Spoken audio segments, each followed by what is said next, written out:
What's up, faithful? This is Al Sacco here with you for another edition of the 49ers Web Zone No Huddle podcast. We are part of the Odyssey Network. Please subscribe wherever you get your podcasts. Please subscribe to YouTube. So, this is the eighth year. We are going into the eighth season of the No Huddle podcast, which is insane to me. Absolutely insane that we've been doing this. I haven't been here the whole time. This has got to be my seventh season doing it out of the eighth. I was with KNBR for 1 year, so I wasn't there that year. We had Rob Stats Guerrera and Levin Black replace me that year on the show, and they did a great job. But this show has been around. We're going into our eighth season. We started when Kyle Shanahan started, so we've been here with you this whole regime. Our first show was actually after the Niners signed Earl Mitchell. Do you remember him? He had a press conference, and that was back when I did more reporting stuff, and I was on the press conference call. We went and talked about the Earl Mitchell press conference and what he would mean for the team. Absolutely bizarre that it's been that long, but it's really cool, man. It's been awesome to be able to do this with the fans. We love it.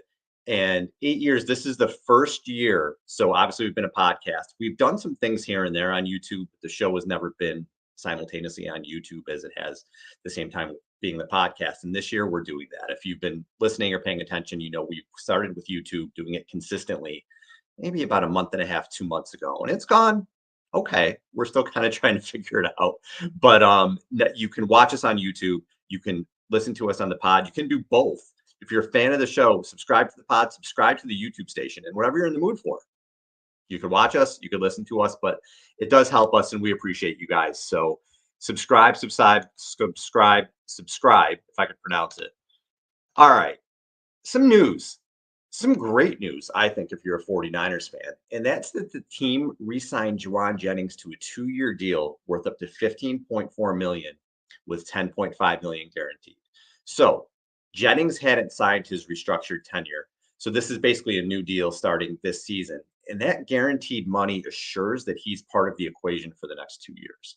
So Jennings to me is one of those guys. He's one of those role players. They don't get a lot of notoriety because I guess they're not huge parts of the team. They're not stars. They're not on the field every play. But what Jennings is he's a seventh round pick that's another in a long line of these late round picks for the 49ers who've made huge contributions to the team. And they're a big part of the reason why they have one of the best rosters in the NFL recently.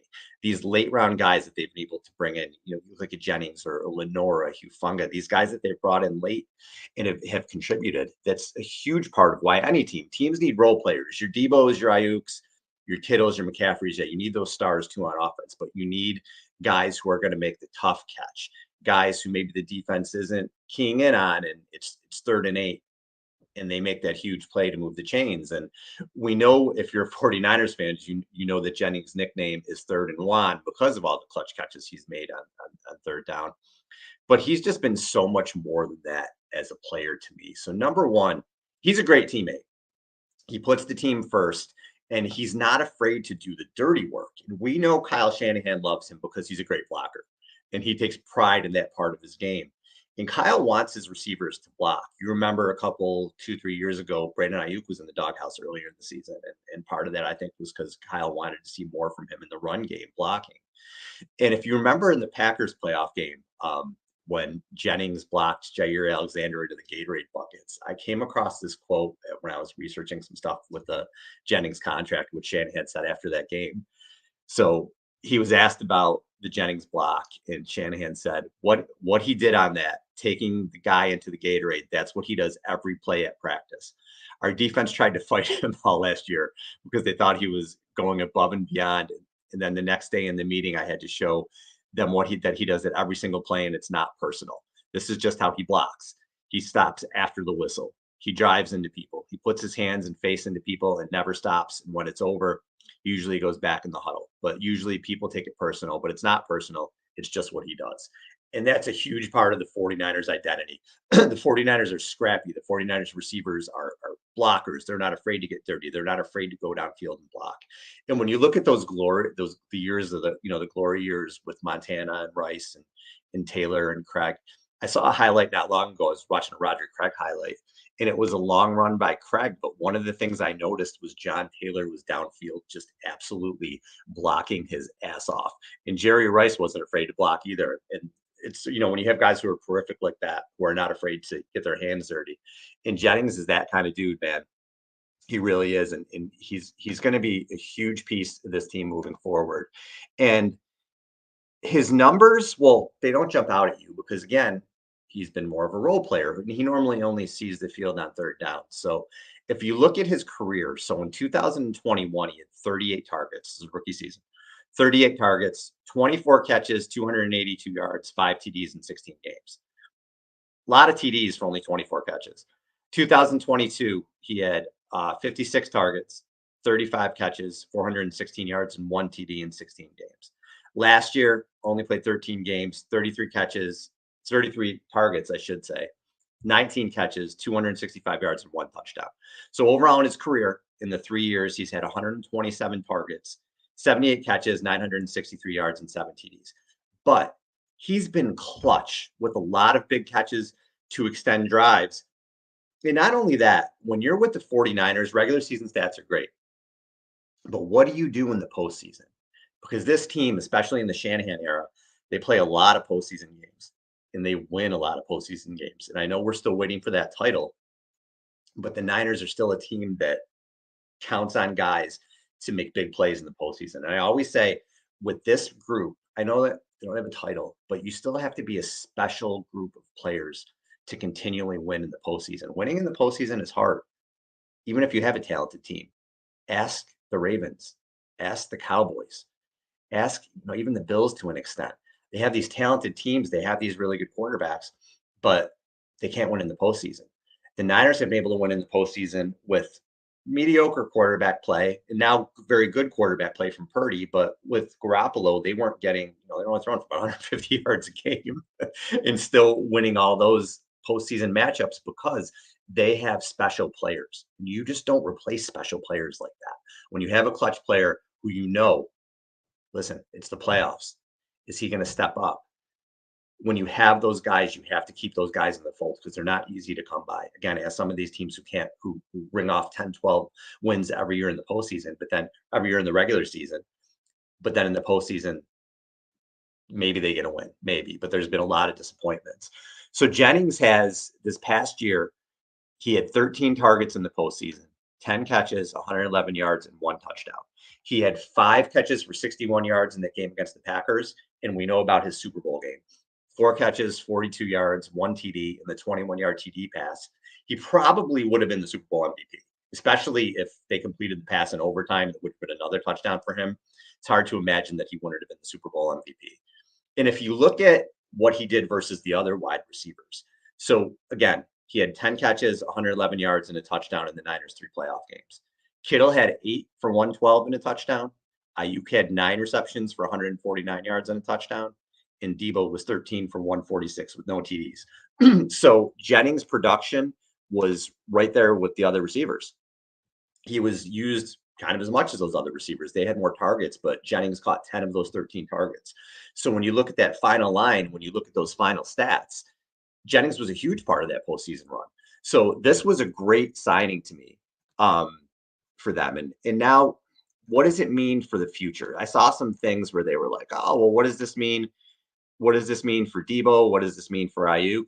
For this season, unless the Ayuk contract negotiations completely fall apart, I don't think it means anything. So the way that I see it shaking out, I see the Niners have 5 locks right now for their wide receivers. BA, assuming the contract stuff doesn't fall apart. Debo, can't imagine they're going to do anything with him after June 1st. It doesn't make sense to me. You're trying to win another Super Bowl. Keep him around. Jennings, so there's your top 3 like you had last year. And then you have the 2 rookies, Pearsall and Cowing. Well, I think Cowing's a lock too. So those 5 are your wide receiver room. And then you're going to have a 6th receiver. Could be Conley if they go the vet route. I know Trent Taylor's there. Maybe if he wins the return job. Ronnie Bell's a young guy that maybe they still want to keep around. So that 6th position in the wide receiver room is wide open. But I think those top 5 are locks. And another reason you want to keep Debo and BA in the fold this year, again, I think they want BA long term, but Debo, this is probably his last season. But you absolutely need him in the fold this year because you got these 2 rookie wide receivers. You don't know what you're going to get out of them. And a lot of times Shanahan doesn't always like to play rookies. So You want to keep those guys, make another run with this core, make another run at the Super Bowl. And I do want to say this too, like I feel like if you look at social media or just these articles, yeah, the business of football tells you that Debo Samuel is not going to be on the team next year. But there's kind of this notion of like, I don't know. It's almost like, oh, well, Debo's gone. Well, we'll just wait until Debo's gone. Why the hell would we want Debo to be gone? I know in the business aspect of it, it looks like that's what's going to happen. And if you're in the, I always talk about the reality of the situation.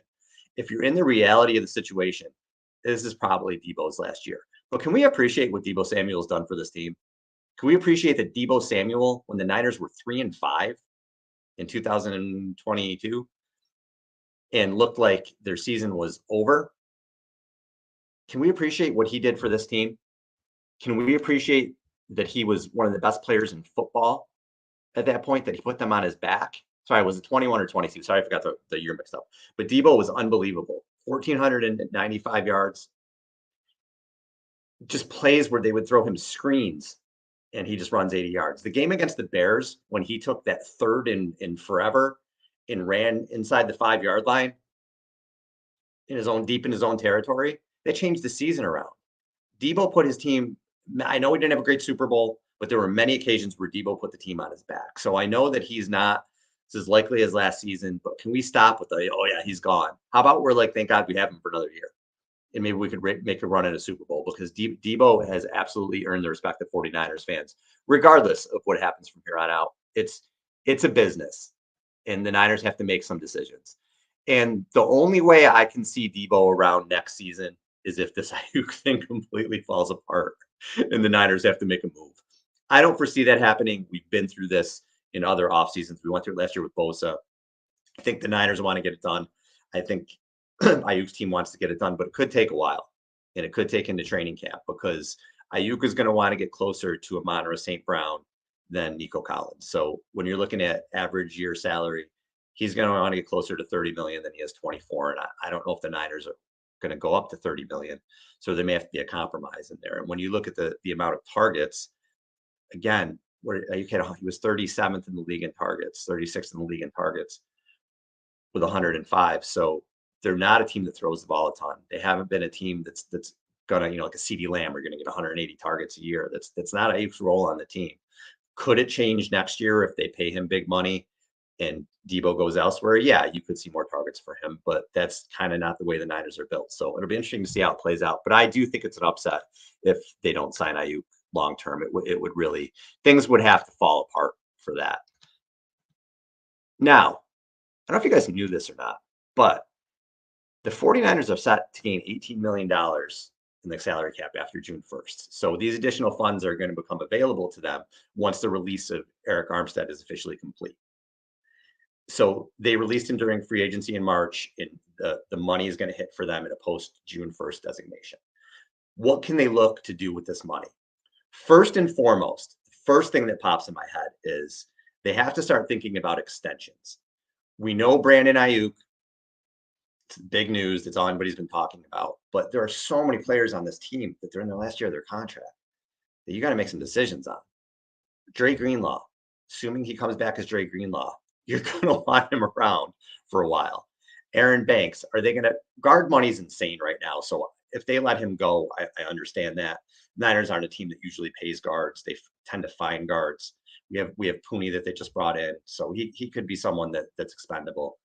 But then you look at the secondary: Charvarius Ward, Diamador Lenore, Hufanga. They're all free agents after this year. Niners have to make some decisions there, and they should start doing some extensions now with some of these guys that they say, all right, these are our long-term fixes here. If you ask me who the long-term guy that they're going to say that this is our priority, I think it's going to be Lenore, because he's younger than Ward. He's very versatile. He can play inside, outside. He's ascending. I mean, Ward just had a phenomenal season, but Lenore is ascending too. I think he's the guy that they're going to try to sign. And Ward, it's up in the air just because of how expensive he is. I'll talk a little bit more about the safeties in a bit. But the other place where they could put their money, and I talked about it last show, is if they want to give Christian McCaffrey a bit of a pay bump. And I don't know, again, I'm not sure if that's where McCaffrey's mind is or not. He just, he didn't show up to the voluntary OTAs. There's been rumors about what he wants to do with his contract.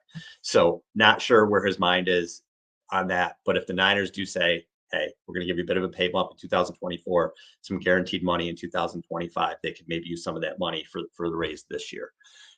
But looking at that safety group now, another move that the Niners can make, the free agent that's out there that I think is a great fit for them. And Albert Breer was just talking about this from SI that he also believes this free agent is a great fit for the 49ers.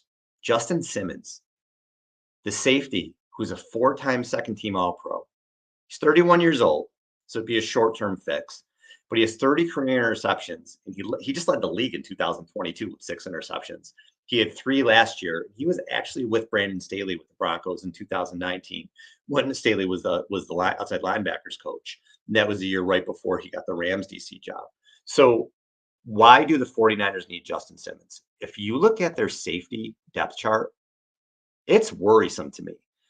So right now, what you have in that safety group, you have Jair Brown, who played well at times going last year, but do we know that he can be the answer as a full-time starting safety? I don't know that yet. I think that's a question mark. I think he would have to go in there and they have to find that out. Hufanga's coming back from his ACL.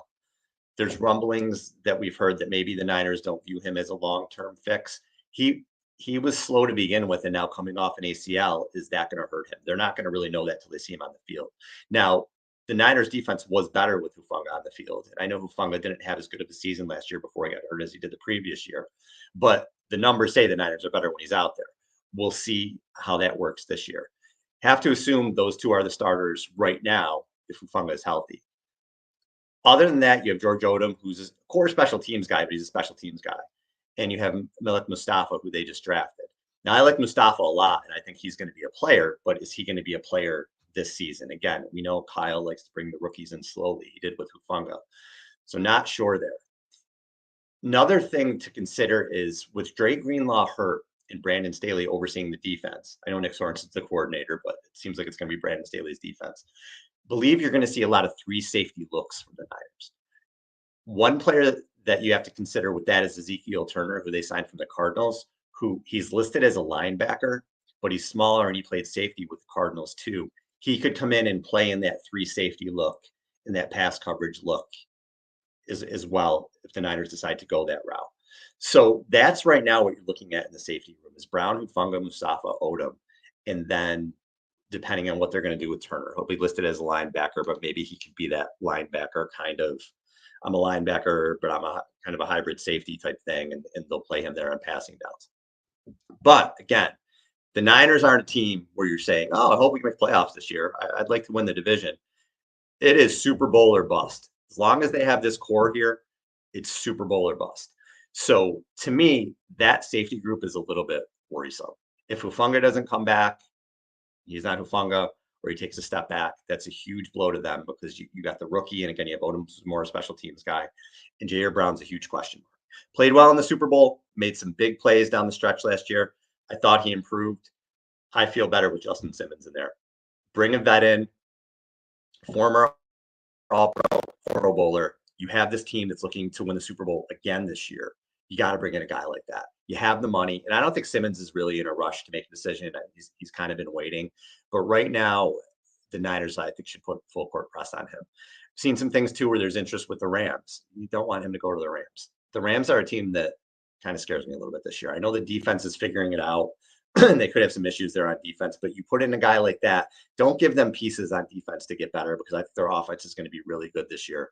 And the Rams, who last year, everybody thought they were going to go 6 wins, 7 wins, then they're making the playoffs.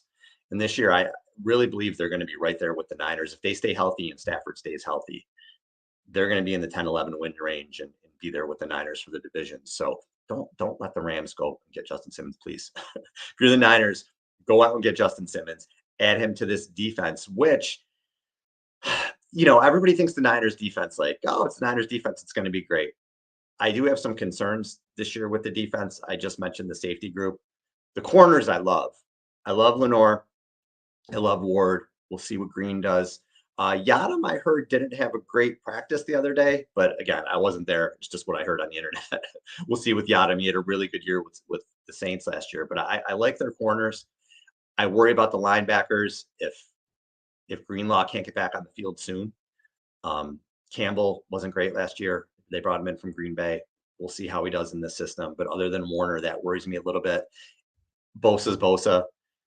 Leonard Floyd, definitely an upgrade from last year, but 31 years old. He's getting a little bit older, and he's got his good sack numbers, but he's not necessarily somebody who kind of pushes the pocket on every play.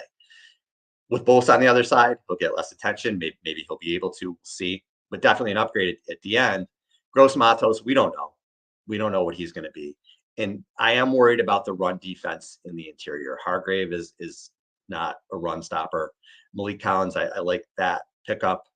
Jordan Elliott had a lot of lapses in the run game and with the Browns. So I'm still worried that teams can run on the Niners this year. So anytime you could put an impact player anywhere on your team, I think you have to do it. But for the Niners, especially on defense, Simmons will help them a ton, a ton. Again, he gets turnovers. He's been in the league for a long time. He's been a high profile, high impact player for a long time. If you have the ability to go out and get that guy, even if it's on a 1 year deal, you do it because this year is super important again, because you're going for the Super Bowl again this year. So we're recording this on May 30th. We'll see. I hope the next show we have, we're talking about Justin Simmons being a part of the 49ers and what that means to the defense. I'm Al Sacco. Thanks for listening.